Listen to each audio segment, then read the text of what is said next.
preserved my youth. Not only did it capture my goals, it told me the truth. Conversate for a few, cause it a few. I let them know we missing you. The love is unconditional. Wave your hands across the land if we family. We got a world premiere right here, now get lost. So off we go, let the trumpets blow. And hold on, because the driver of the mission is a pro. I had a discussion with a young lady today, and I was so impressed with her. I'm hosting a men's conference in my hometown, and she is a doula, and she was talking about creating a safe space for dads, bringing awareness to dads to how they can help Black women when they're going through childbirth and all the dangers that that can present to our sisters, right? She's calling it the Dad's Den. So they're going to come and they're going to talk at our men's conference. And one of the things that she said, community trumps trauma. Community can overcome trauma. And when she said it, it just hit me right here. Cause I was like, damn, I was so impressed by her. And Fonda, she's one of your sorors, Fonda, she's a Delta. The Dr. Jones, AKA, we don't want no beef, Never, no beef. I know, we all together. But I was just so impressed by her, and I'm going to steal that. I'm like a Baptist preacher. Just like I stole the trauma dust from Dr. Jones, I'm going to steal that, community trumps trauma. But, one of my good friends, Dr. Tori, she talks about ACEs, adverse childhood experiences, and how that impacts people. And it impacts families because a lot of times that abuser, that uncle, that older cousin, that older brother, right? They are that male role model, that figure that keeps the family together, that protector, provider, but you're also not safe. Who's going to protect you from them behind closed doors? So it becomes difficult for people to call that out. And a lot of times, some of our brothers have been abused too.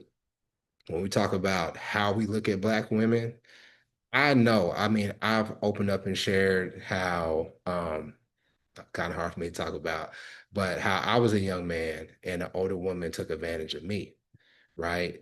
And I was a little bit older, but I'm still under 18. I was a child.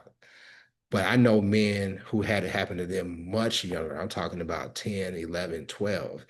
And the sad thing about it was they couldn't see how it messed up their view of women. The lens in which they see women through is totally screwed up, and they have no idea. And you try to talk to them, you try to redirect them or whatever, but it could be problematic. And I'm not excusing them, but I'm just saying we have to try to find the root cause of this.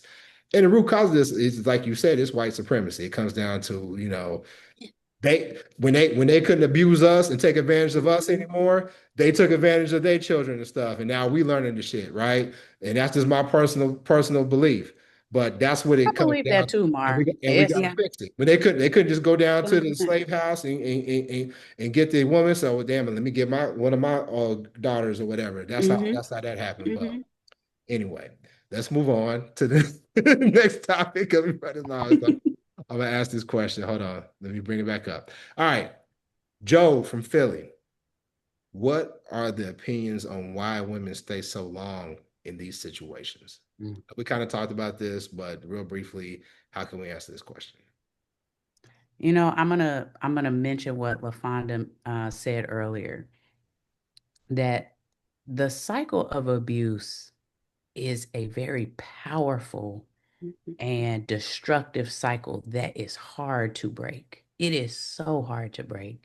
And no matter what part you play in that cycle, whether you are the abuser or you're the person that is receiving the abuse, it's hard for either one of them to break it. Even the person who is the victim, who's on the receiving end. It truly is about control. It is about hoarding power over another person. And if you think about it in that way, the amount of manipulation and the amount of tactics that are employed to hoard control over a person. We were just talking about slavery. I mean, it's literally the same mechanism. And so we see people who do attempt to leave, sometimes for, people who are receiving the abuse, it is more dangerous for them to leave. And there are times when they have to be really strategic and have community and have support for them to leave successfully and live and be safe. So it takes quite a lot actually for someone who's being on the physically abused end to leave successfully and to keep their life and their livelihood and be safe and all of that. And then if you add on, if they have children, it just complicates it and makes it even more difficult. And so we're not talking about something that's easy to detach yourself from. We're talking about something that has been intentionally employed to hoard power and control over a person. So I think it's hard to explain it to people who've never been in it. But when you start to try to draw parallels to larger systems like chattel slavery, it can make it a little bit easier, but it really is no different. It's no different from that. Yeah. And I think I we just, have to also one no, second. I was going to Oh, say, I great. just want to add like the mental abusers are very good at mentally breaking someone down, right? Like you are in that situation and you literally feel like there is no one else you can turn to, right? And so the other thing that I'll say is that like when when you know someone is in that situation, the best thing that you can do is listen, even if they're giving you hints, and not say, well, you should leave right now, right? Like yes, you might feel that way, but that pressure is not the thing that is going to make them leave. Help in little small increments is going to be the thing, knowing that they have a safe space to go to, knowing that they have someone who is listening to them is going to be the best thing that you can do because that mental breakdown is what is keeping someone going back to that situation. That manipulation is insane. Like Dr. Jones said, like if you compare it to these larger systems of manipulation, and it's Oppression. I don't even know how to like I don't know past what to say. I mean, what to say past that. And also that something that you said triggered it for me when people say like you should leave and you should leave now. The most dangerous time for a woman who is being abused is when she leaves. That is the most dangerous time um because a lot of times that is when women are murdered or when women are killed is when they leave their abuser. And so people should also understand and know that too. Leaving itself, the act of leaving itself is really, really dangerous for women who are in domestic violence situations. You know, I found because I've had friends who were in those situations, men and women. I've had situations where the man has been physically, emotionally, mentally abused by their woman. And the thing that I learned was that abusers, the first thing that they do is they isolate you from your people, and especially from that one person that can talk sense into you. I had a relative, and this person could be cool with everybody else in the family, but he couldn't talk to me because they knew what the fuck are you doing, man? Why, you better than that. And that abuser knew, so they drove a wedge in between us, right? Eventually we came back around. But I want to encourage people to always keep the door open. Keep the door open. I remember there was a time when one of my daughters was in a not good situation and she was acting crazy. And I said, you know what? Listen, when you figure your shit out, then you call me. But until then, I'm not gonna worry about it.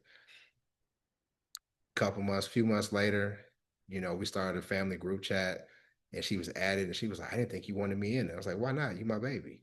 And it's like, because of the way I was acting.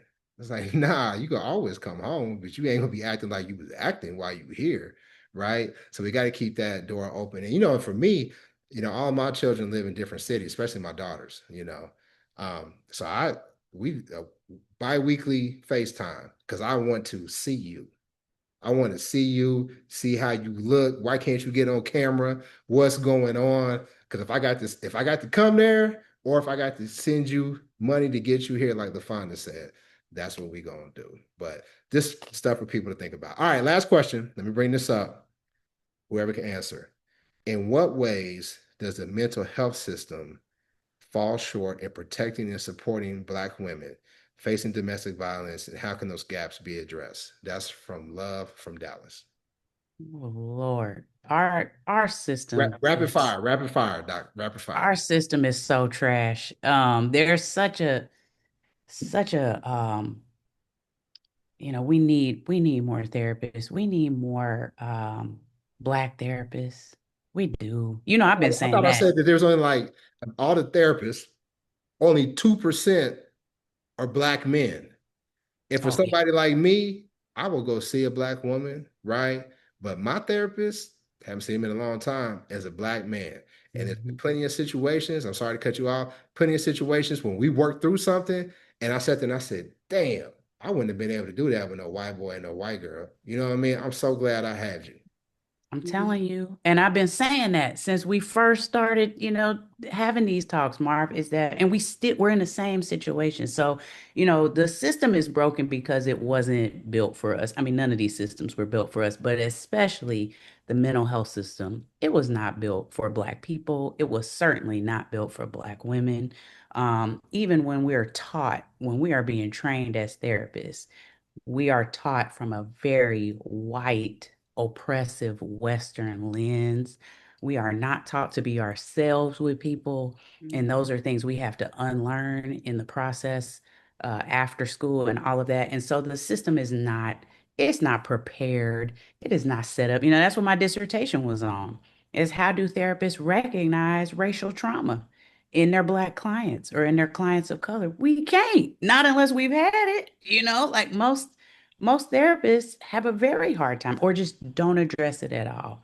And so I don't think that, the mental health system is not the only tool. It should not be the tool that we rely most heavily on. Unfortunately, I'm gonna say that as a therapist, we have to rely heavily on each other as community. We have to educate ourselves. We have to learn more about ourselves. I'm big on deepening the relationship with yourself. That is the most important relationship you can have. If you're spending time with yourself, listening to your inner voice, you're going to hear what you need from yourself. You're going to find the ways to meet those needs. You're going to talk to your homegirl. You're going to find that person you trust and who loves you that can listen to you. And then hopefully, yes, you will find a Black therapist that's somewhere in your area that can work with you. But the system